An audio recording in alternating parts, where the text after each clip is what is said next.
Olá, boa noite, meu amigo, minha amiga, tudo bem?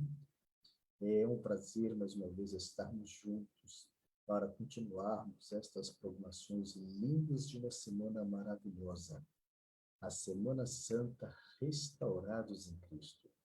Nós iremos, neste momento, cantar alguns louvores, preparando o nosso espírito para a mensagem desta noite.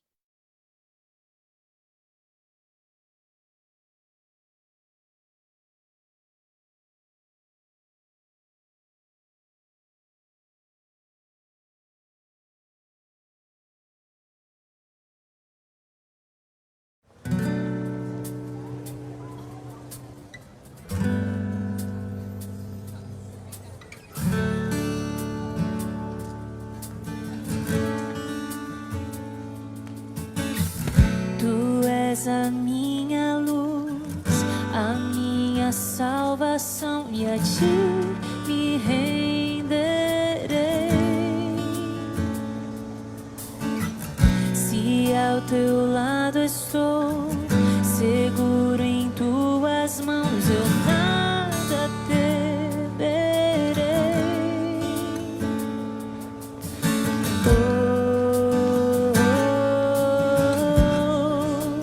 Tu és santo, ó Senhor.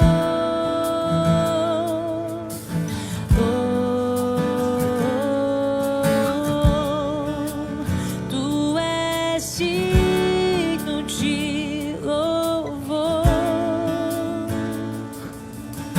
Só em ti confiarei, eu nada temerei.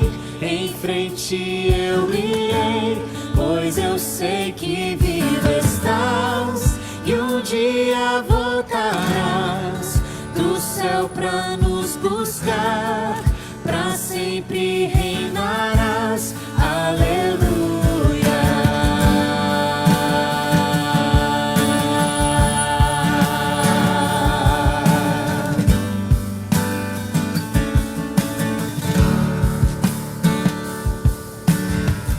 Tu és a minha luz, a minha salvação, e a ti me renderei. Se ao teu lado estou, seguro em tuas mãos, eu nada temerei.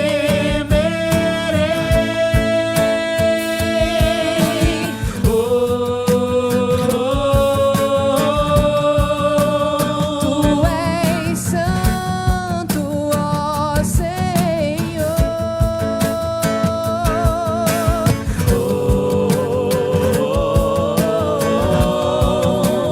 Tu és digno de louvor. Só em ti confiarei, eu nada temerei. Em frente eu irei, pois eu sei que vivo estás e um dia voltarás do céu pra nos buscar, pra sempre reinarás. Aleluia.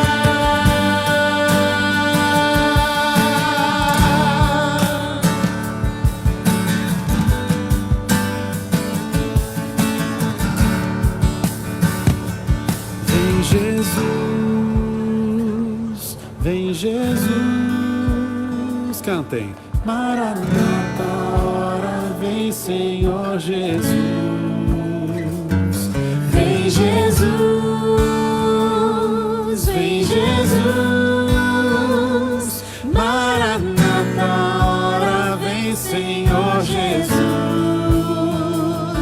Vem Jesus, vem Jesus. Maranata, hora vem Senhor Jesus. Vem Jesus, vem Jesus. Maranata, hora vem Senhor Jesus.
voltarás do céu pra nos buscar, pra sempre reinarás.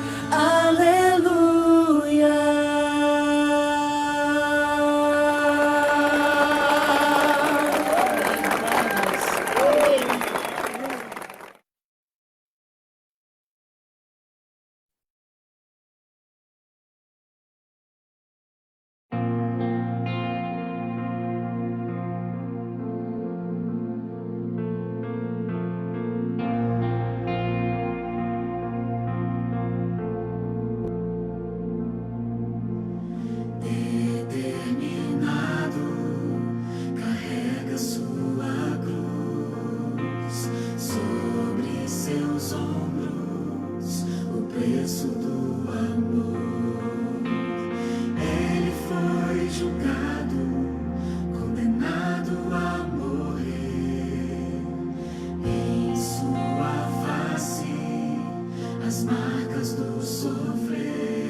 Se humilhou.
Amém, amém. Deus seja louvado. Louvado seja o nosso nome do nosso Senhor Deus. Bom, hoje nós vamos falar um tema muito importante. O tema de hoje é: falhar não significa fracassar. Antes de eu abrir a Bíblia para ler o texto, eu gostaria de fazer uma oração com você. Curve a sua cabeça, feche seus olhos e vamos orar neste momento. Senhor Deus, Pai querido, santificado, Senhor Deus, louvado, engrandecido seja o teu glorioso nome. Neste momento, queremos te agradecer por estarmos reunidos mais uma vez esta noite, de maneira virtual, onde nós iremos, Senhor Deus, estudar um pouco mais a tua palavra. Peço-te uma bênção toda especial sobre a vida desta pessoa que está conectada conosco aqui neste momento, seja pelo Facebook, seja pelo Instagram, seja pelo YouTube. E que a mensagem desta noite encontre guarida em nosso coração. Em nome de Jesus Cristo, nós pedimos agradecidos. Amém. E amém.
Como sou.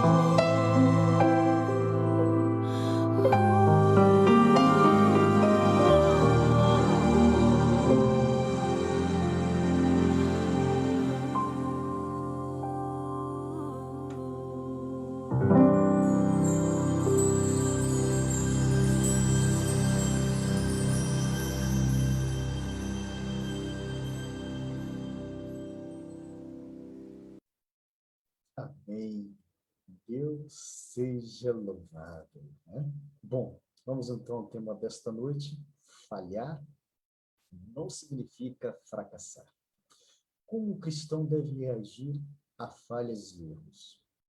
Quantos de vocês que se encontram, que estão me assistindo aqui neste momento, se lembram da primeira vez que tentaram andar de bicicleta?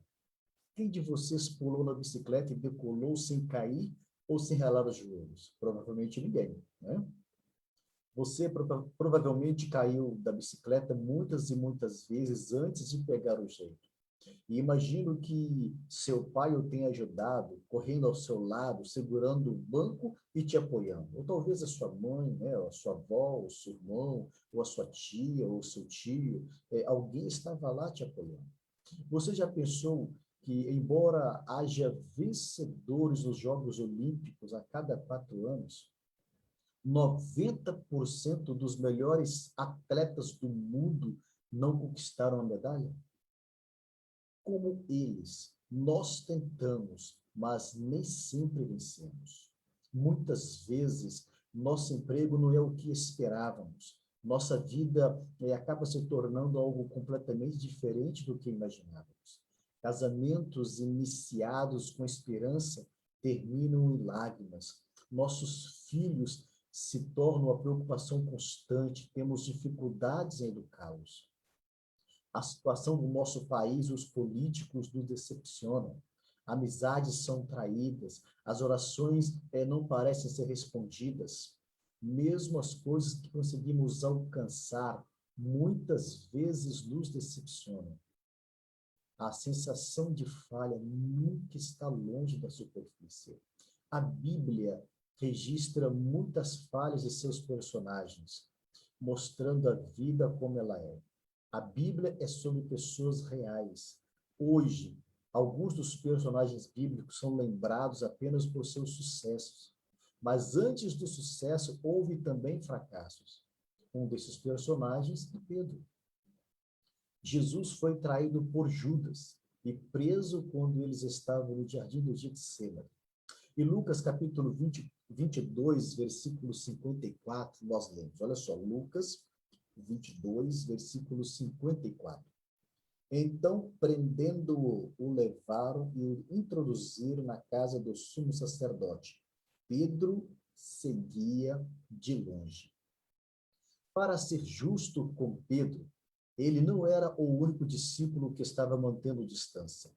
O outro discípulo era João.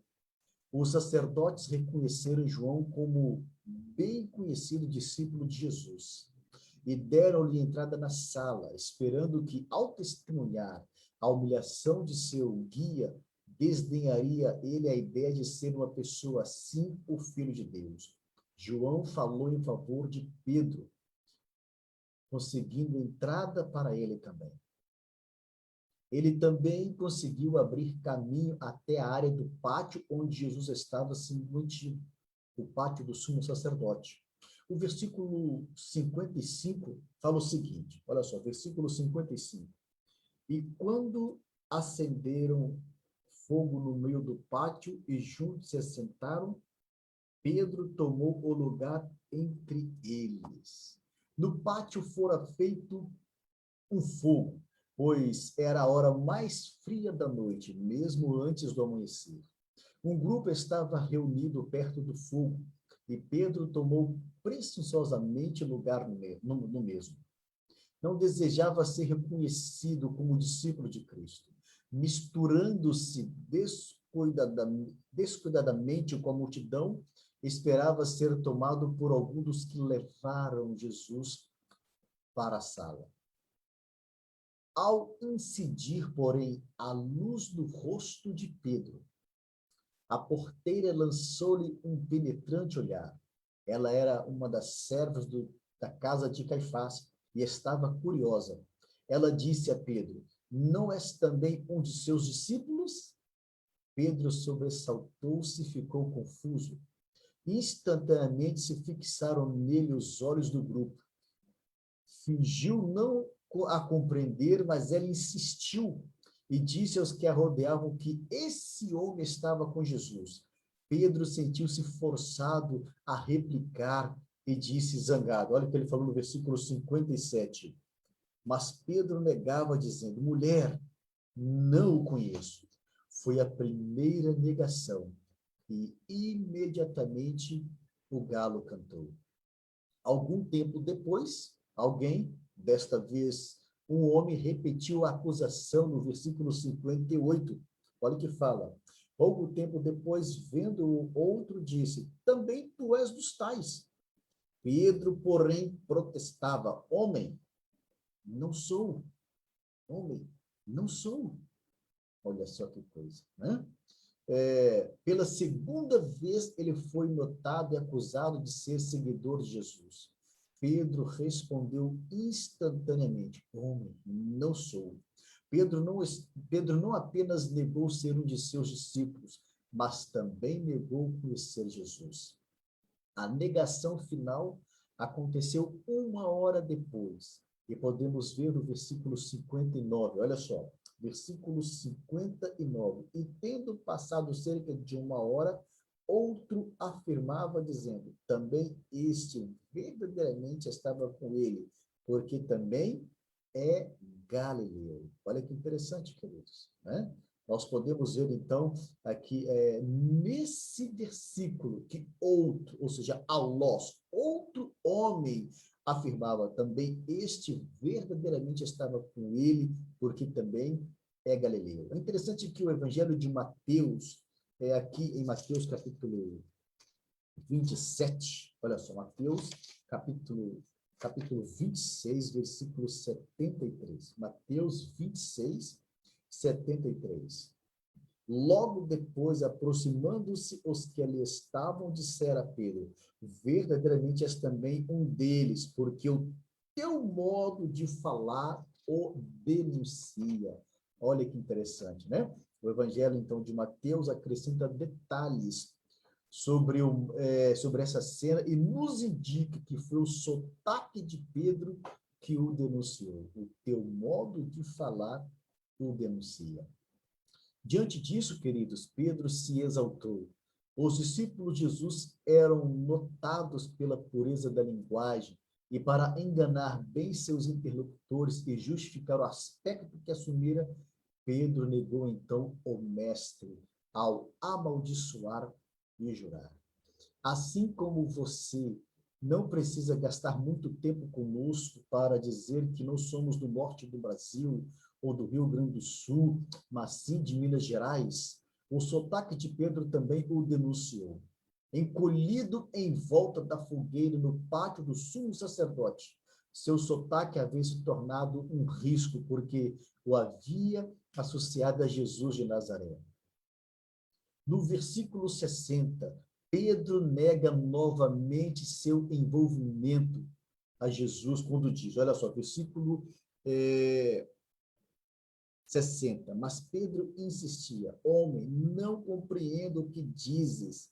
E logo, estando ele ainda a falar, cantou o galo. Olha só, né?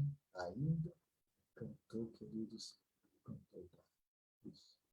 Ou seja, no versículo 60, Pedro nega novamente o seu envolvimento com Cristo, eu não sei o que dizes, e o galo cantou novamente.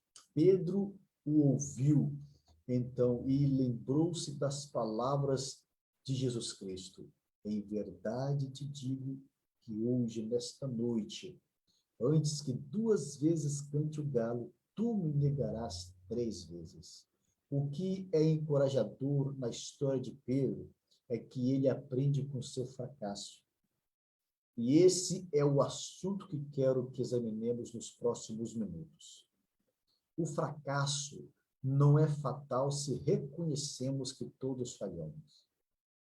Stephen Pyle relatou alguns dos maiores fracassos da história moderna em seu livro O Livro Incompleto do Fracasso.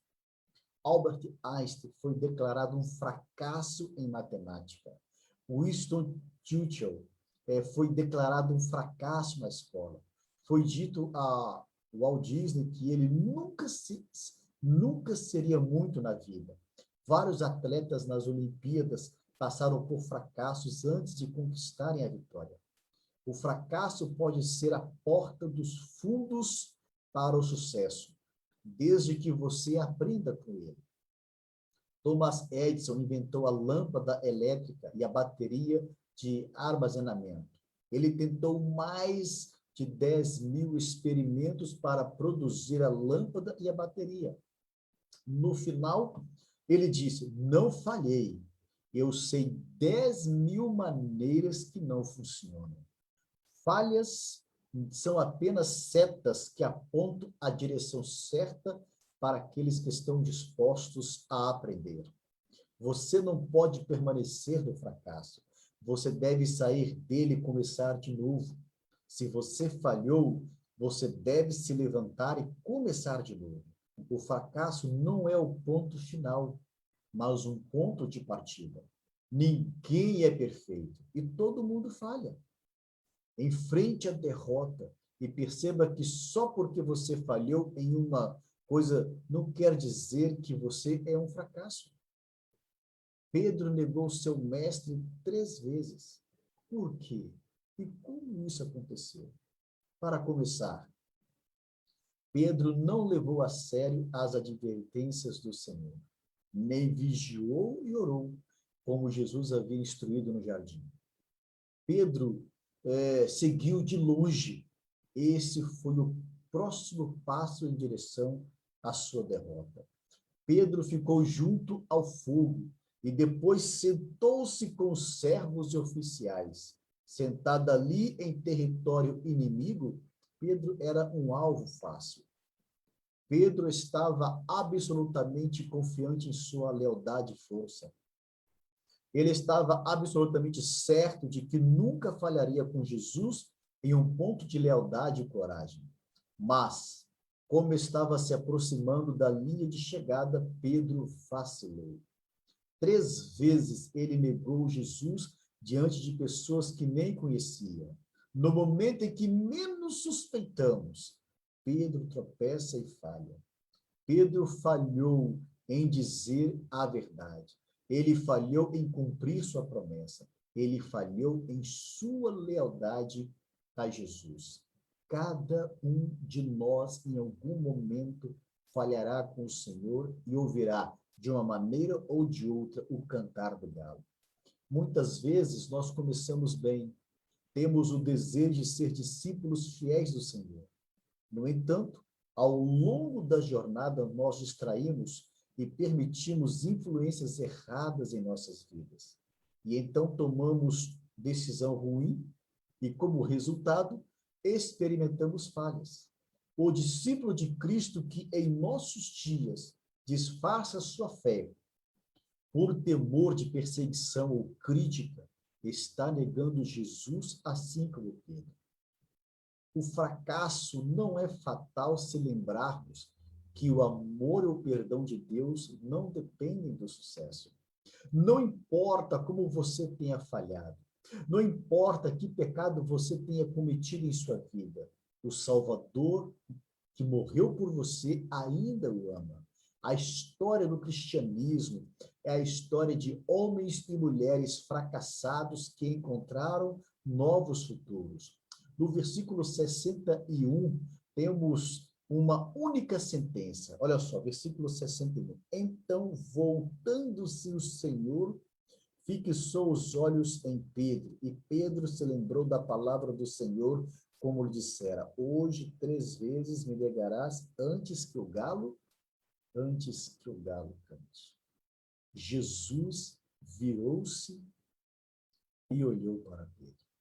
Quando os degradantes juramentos acabavam de sair dos lábios de Pedro e o penetrante canto do galo lhe ressoava ainda no ouvido, o Salvador voltou-se dos severos juízes, olhando em cheio ao pobre discípulo.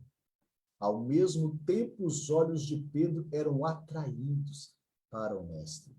A palavra grega usada aqui é uma palavra que denota olhar intenso. É usada em um lugar das Escrituras para descrever o primeiro olhar de um cego quando acabou de ser curado, abrindo os olhos pela primeira vez. Como muitos de nós sabemos, um único olhar pode expressar toda uma gama de emoções. Será que o olhar de Jesus era de tristeza e desapontamento? Ou de compaixão e misericórdia? Que tipo de olhar Jesus deu a Pedro? A Bíblia não nos diz, mas seja o que for, Pedro desmoronou depois. Ele saiu e chorou amargamente. Como aponta Ellen White no livro Desejado por Todas as Nações, na página 501, naquele suave semblante leu ele profunda piedade e tristeza. Nenhuma irritação, porém, se via ali. À vista daquele rosto pálido e sofredor, daqueles trêmulos lábios, daquele olhar compassivo e cheio de perdão, penetrou-lhe a alma como uma seta. Despertou-se a consciência, ativou-se a memória, lembrou a advertência. Simão, eis Satanás vos pediu para você andar como trigo, mas eu roguei por ti para que a tua fé não desfaleça. Esse foi o ponto de virada na vida do apóstolo Pedro. Ele lembrou-se das palavras do Senhor, como lhe havia dito: antes que o galo cante, você me negará 3 vezes. Existem muitas ocasiões hoje que Cristo poderia se voltar para nós com aquele olhar de reprovação. Quando deixamos de cumprir as promessas ou os votos que fizemos, ou quando ficamos aquém da lealdade que todos os seus discípulos lhe devem, em reverência, em obediência e submissão. O fracasso não é fatal se aprendemos e crescemos com nossos fracassos. Aproveite seu fracasso, não o desperdice, aprenda tudo o que puder com isso. Toda experiência amarga pode nos ensinar algo. O versículo 62 nos diz que, olha só, 62, então Pedro saindo dali, chorou amargamente. Pedro saiu e chorou amargamente. Incapaz de suportar por mais tempo a cena, precipitou-se, coração quebrantado, para fora da sala.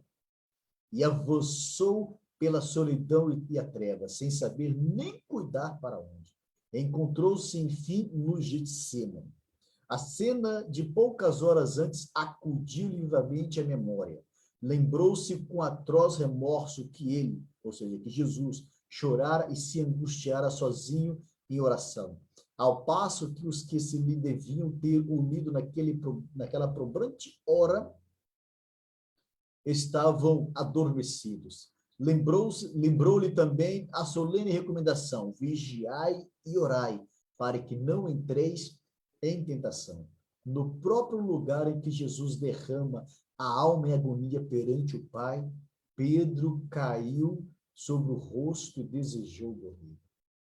Quando diz que ele chorou amargamente, significa que ele chorou com grande remorso. Como vimos anteriormente com Judas, somente remorso não é suficiente.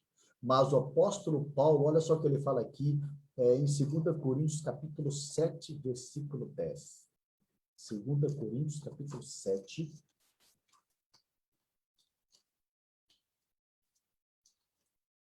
versículo 10. Observe o que o apóstolo Paulo fala aqui. Porque a tristeza, segundo Deus, produz o quê?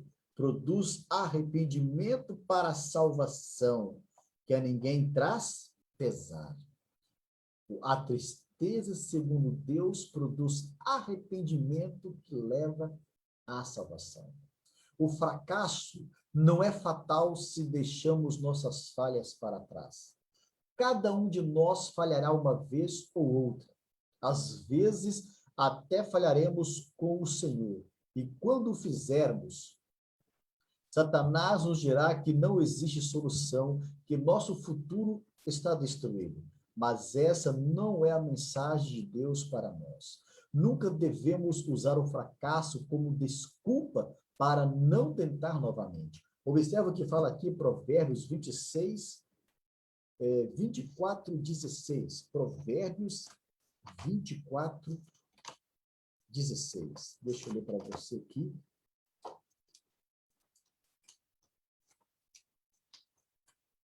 Provérbios 24, versículo 16. Olha o que diz.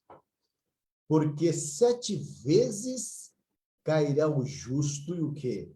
7 vezes cairá o justo e se levantará. Todos caem em algum momento, mas o que devemos lembrar é que não precisamos permanecer no chão. É interessante que Oliver Goldsmith, ele fala o seguinte: nossa maior glória não é nunca cair, mas levantar cada vez que caímos. Talvez você não consiga recuperar a perda, desfazer o dano ou reverter as consequências, mas pode começar de novo, mais sábio, mais sensível, renovado pelo Espírito Santo e mais determinado a fazer o que é certo. Pedro estragou tudo e ele sabia disso. Mas, por acaso, ele passou o resto da sua vida como eremita recluso? Não. Apenas 2 meses depois, ele pregou um dos maiores sermões do cristianismo e 3.000 pessoas se converteram. A melhor parte dessa triste história é que a história de Pedro não termina no versículo 62. Pedro não teve que viver o resto de sua vida com um fardo pesado de tristeza e arrependimento. Em vez disso, Jesus restabeleceu Pedro e pediu que ele se tornasse um líder da igreja. Observe o que fala aqui, o livro de João, capítulo 21. Evangelho de João, deixa eu ler para você aqui, João, capítulo 21, versículo 15 a 18. Olha o que fala aqui. Depois de terem comido, perguntou Jesus a Simão Pedro: Simão, filho de João, amas-me mais do que estes outros? Ele respondeu: sim, Senhor, tu sabes que eu te amo. Ele lhe disse: apacenta os meus cordeiros. Tornou a perguntar-lhe pela segunda vez: Simão, filho de João, tu me amas? Ele respondeu: sim, Senhor, tu sabes que eu te amo. Disse-lhe Jesus: pastorei as minhas ovelhas. Pela terceira vez, Jesus lhe perguntou: Simão, filho de João, tu me amas? Pedro entristeceu-se por ele lhe ter dito pela terceira vez: tu me amas? E respondeu-lhe: Senhor, tu sabes todas as coisas, tu sabes que eu te amo. Jesus lhe disse: apacenta as minhas ovelhas. Em verdade eu te digo, que quando eras mais moço, tu te cingias a ti mesmo e andavas por onde querias. Quando, porém, fores velho, estenderás as mãos, e outro te cingirá e te levará para onde não queres. Nunca deixe alguém te chamar de fracassado ou perdedor. O fracasso é um evento, não uma pessoa. É algo que você faz, não algo que você é. Suas falhas não são fatais. Sua atitude durante a falta determinará sua altitude após a falha. Eu vou repetir para você não esquecer. Sua atitude durante a falha determina sua altitude após a falha. Lembremos que a falha não é fatal se reconhecemos que todos falham. O amor e o perdão de Deus não dependem do nosso sucesso. Devemos aprender e crescer com nossos fracassos. Devemos colocar nossas falhas para trás e seguir em frente. Você pode estar enfrentando algum tipo de fracasso em sua vida, em suas finanças, na escola, no relacionamento com sua família, na educação de seus filhos, ou na tentativa de superar velhos hábitos. Qualquer que seja seu tipo de fracasso, não importa quão crítica é a situação. Crítico, Jesus Cristo é capaz de transformar essas derrotas em vitória. Como Pedro, hoje podemos ter a vitória. Você consegue imaginar um pai amoroso apresentando seus filhos dizendo: esta é Ana, ela derramou suco de uva no tapete aos 2 anos de idade, arranhou o carro com a bicicleta aos 9 anos de idade, nunca tirava notas boas no ensino médio, foi casada 2 vezes e teve 4 multas por excesso de velocidade. Você imagina o pai amoroso apresentando seus filhos desta maneira? Pais amorosos não memorizam os erros de seus filhos, muito menos nosso Pai Celestial. Se você está sofrendo e se culpando por erros do passado, está exigindo mais do que o próprio Deus. Ele não se lembra das falhas perdoadas. E se você tem o desejo também de não se lembrar das falhas passadas, das falhas que já foram perdoadas, e deseja ter uma nova vida com Jesus Cristo, deseja ter um novo recomeço, escreva aí no chat: eu aceito, eu quero ter uma nova vida, que nós iremos entrar em contato com você.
canção maravilhosa.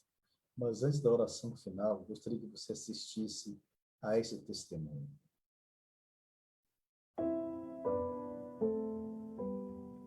É sobre recomeçar. É sobre transformação. É sobre ter a certeza de que eu não fui tão longe que Deus não pudesse me alcançar. É sobre perdão. É sobre transformação. É sobre recomeço.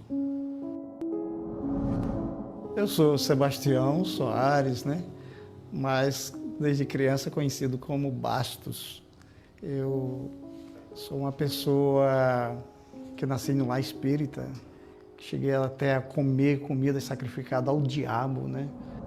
Meu nome é Lúcia, eu também sou nascida e criada em Alagoas, mas a minha família também era uma família assim, era um lar assim, tumultuado, de muita confusão, porque meu pai era alcoólatra e batia muito na minha mãe, judiava muito dos meus irmãos, e cada vez a coisa ficava pior. E ao conhecer o Basto, eu percebia que eu ia ter um lar diferente. E em 1978, tomei a decisão de casar com ela, mesmo contra toda a minha família. E no terceiro ano de casamento, já a partir do segundo ano de casamento, então começou a dar tudo errado. As coisas começaram a acontecer de uma maneira assustadora. Eu lembro que eu saía com os meus amigos no fim de semana, pegava o dinheiro que trabalhava e gastava todo bebendo cachaça no fim de semana. E ela ficava em casa sem comida. Eu é que causava todo o pânico na minha casa, no meu lar. E foi um dia que eu cheguei, eu lembro muito bem, e ela falou comigo, eu estava embriagado. E ao ela falar, eu levantei a minha mão e bati pela primeira vez no rosto da minha esposa.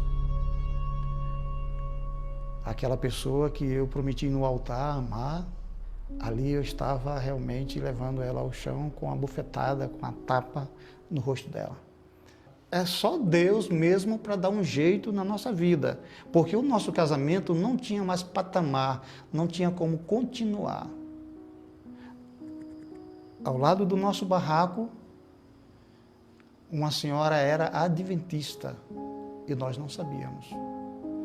Então, ela chegou para a vizinha, que era amiga dela, assim, e disse assim: você permite que eu vá assistir essa reunião? Porque eu achei muito bonito esse slide, esse negócio que vocês passam aí. E nós começamos a ouvir. Eu achei interessante que ela disse assim para mim: Basto, vamos comprar uma Bíblia.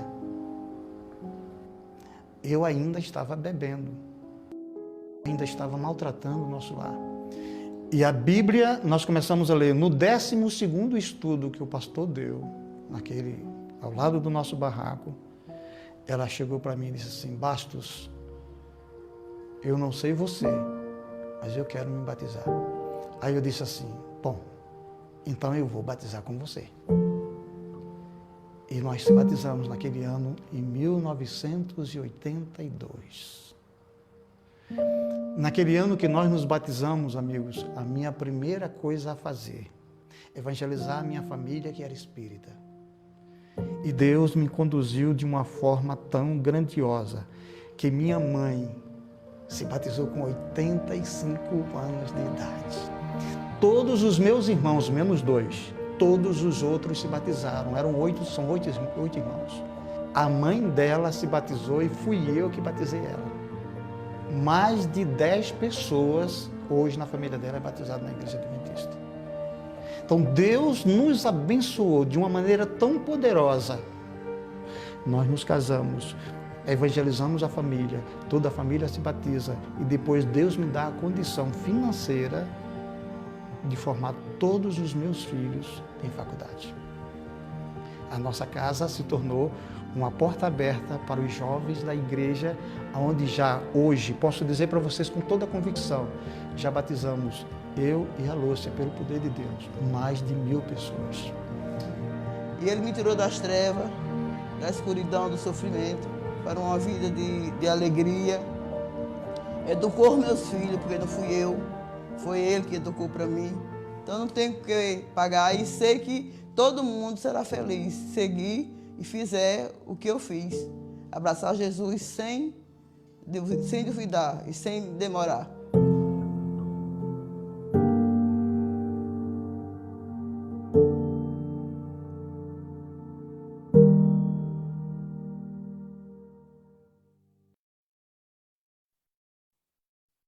Amém. É isso que Jesus Cristo quer para você. Jesus Cristo quer lhe dar uma nova vida, um novo recomeço. Você aceita? Vamos orar neste momento. Senhor Deus, Pai querido, Deus de amor, nós queremos te agradecer, ó Pai, pela certeza que temos de que o Senhor é o nosso Pai, nós somos os teus filhos. Te agradecemos pelos milagres e maravilhas que o Senhor tem realizado até aqui. Essa tinha uma bênção toda especial sobre esta pessoa que está conectada conosco. E a esta pessoa, Senhor Deus, uma nova vida, um novo recomeço. E ajuda-nos em nosso preparo para a eternidade. Em nome de Jesus Cristo, te pedimos já agradecidos. Amém. E amém. Parabéns. O Senhor Deus lhe abençoe ricamente. Boa noite e até amanhã, em nome do Senhor Jesus Cristo.